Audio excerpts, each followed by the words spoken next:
bukan karena hewan ternaknya yang kemudian subur dan sebagainya, tapi sebuah negeri yang indah karena ada seorang pria yang sangat kemudian mengabdi kepada ibunya.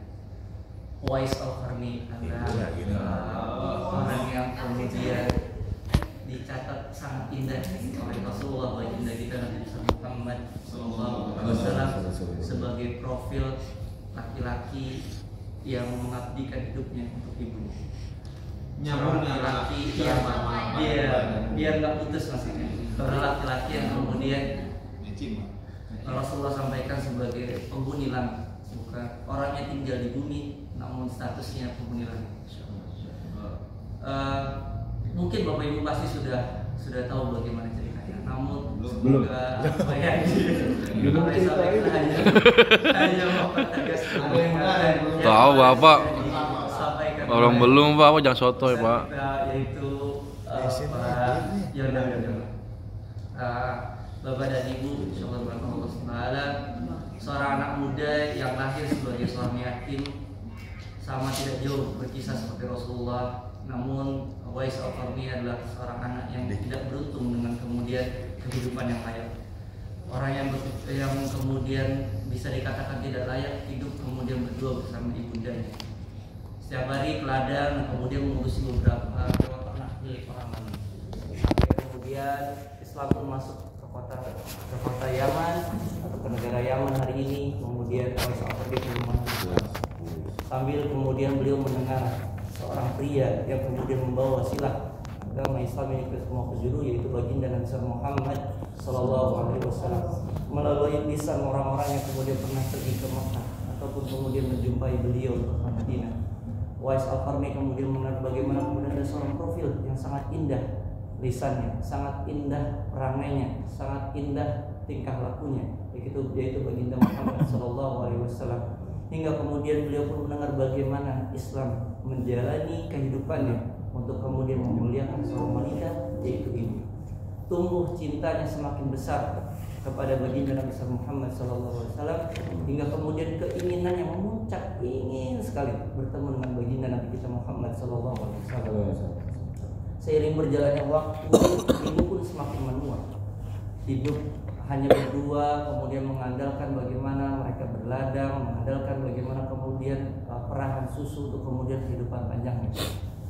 Sampai-sampai kemudian ibu pun hilang pendengaran, hilang penglihatan, dan kemudian hanya bisa mengucapkan lisan, dan semua apa yang dibutuhkan maka ia harus memanggil, wahai Uwais anakku, ambilkan ini, ambilkan itu, dan sebagainya.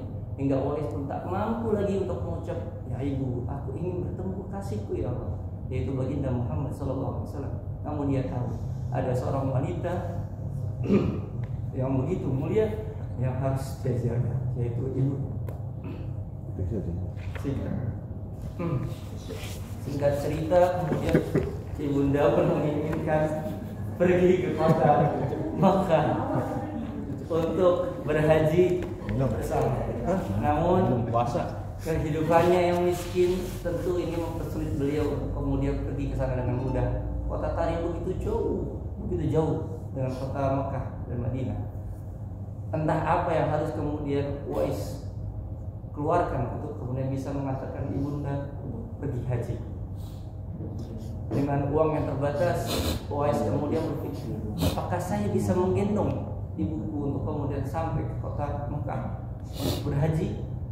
Itulah yang kemudian dipikirkan Uwais. Kemudian beliau singkat cerita membeli anak sapi dengan tujuan, insya Allah dengan saya berlatih menggendong sapi naik turun bukit yang ada di kota Tarim yang gersang itu, kemudian dia bisa kemudian menggendong ibunya ke Mekah dan Madinah untuk menunaikan ibadah haji. Singkat cerita, Uwais pun kemudian berolahraga terus menggendong sapi tersebut sambil belajar bertalbiyah, labbaik Allahumma labbaik, labbaik Allahumma labbaik, terus menggendong sambil mempersiapkan dirinya untuk menggendong ibunda tercinta untuk ke tanah suci Mekah. Sampai kemudian dia rasa cukup, tubuhnya kuat. Tibalah kemudian waktu haji, dia pun membalikan diri untuk bilang, wahai ibuku, insya Allah kita berangkat. Uwais yang tak pernah menolak setiap permintaan ibunya, kemudian menyanggupi untuk menggendong ibunya dari Yaman sampai kemudian ke kota Mekah. Digendong di sana berhaji sambil kemudian Uwais pun bercita-cita, apa bisa saya kemudian mampir ke Madinah untuk bertemu dengan Rasulullah SAW. Beliau mencuri-curi waktu, menyempatkan diri sampai kemudian bertemu dengan Ibunda Aisyah radhiyallahu anha. Kemudian bertanya, apa bisa bertemu dengan Rasulullah? Ternyata Rasulullah sedang bersafar, sedang ada keperluan untuk kemudian keluar. Hingga Uwais pun tak sempat untuk bertemu kekasihnya, yaitu baginda Rasulullah Muhammad SAW. Sambil kemudian dengan penuh kebanggaan beliau pun pulang, walaupun tidak bisa menjumpai baginda Nabi kita Muhammad SAW. Beliau pulang dengan kebahagiaan karena mampu mewujudkan cita-cita ibunya hingga kemudian bisa berhaji. Uwais pun pulang dengan bangga, namun waktu pun tidak lama untuk kemudian bersama ibunya hingga kemudian ibunya wafat. Di waktu yang sama Aisyah radhiyallahu anha kemudian menyampaikan pada baginda, wahai Rasulullah, seorang pemuda hadir kemarin datang mencari engkau bernama Uwais. Kemudian Jibril pun mengabarkan bagaimana kemudian Uwais begitu berbaktinya kepada ibu, hingga kemudian Jibril mengabarkan bahwa ia bukan penghuni langit, bukan penghuni dunia, namun ia adalah penghuni langit. Bapak dan ibu, mungkin kita sama-sama tahu bagaimana kemudian kisah selanjutnya ketika kemudian Rasulullah menyampaikan pada sahabat untuk kemudian tidak lupa nanti ketika ada rombongan dari Yaman, jangan lupa untuk kemudian berdoa dan mencari orang bernama Uwais Al-Qarni. Bukan karena ketampanannya, bukan karena hartanya yang banyak, bukan karena ia ada ketua kabilah yang mampu mengajak ribuan orang untuk masuk Islam, tapi beliau adalah orang yang kemudian mampu doanya menembus langit dengan sangat cepat. Bukan karena apa-apa, karena dia kemudian adalah orang yang mengabdi terhadap ibu, bapak dan ibu. Sebetulnya ini adalah kisah yang tidak sanggup untuk diceritakan. Ini kisah yang enak untuk dibaca dan kemudian direnungkan masing-masing. Bahwa kalau kita nggak sanggup memikirkan orang tua kita, bahkan mengorbankan dunia sekecil apapun untuk kita tinggalkan, kemudian kita mengabdikan diri kepada orang tua, karena ya Allah, insya Allah. Karena kalau jujur kita lebih mementingkan dunia ketimbang orang tua kita.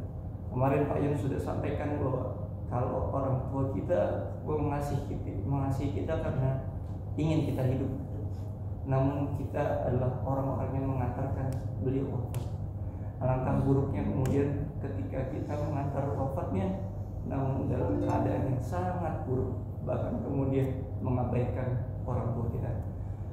Bahwa dari Bu Yusuf Allah SWT, semoga ada apa yang saya sampaikan menjadi renungan bagi kita sendiri, dan kemudian Bapak Ibu, semoga senantiasa di bulan Ramadan ini kita bisa mengabdikan diri kita untuk orang tua, dan juga senantiasa mendoakan anak-anak kita, semoga mereka jadi Uwais berikutnya, walaupun kita tidak sebaik ibunda Uwais atau ibunda Rasulullah SAW. Semoga harapan-harapan kita Allah wujudkan dalam Ramadan. Terima kasih. Assalamualaikum warahmatullahi wabarakatuh.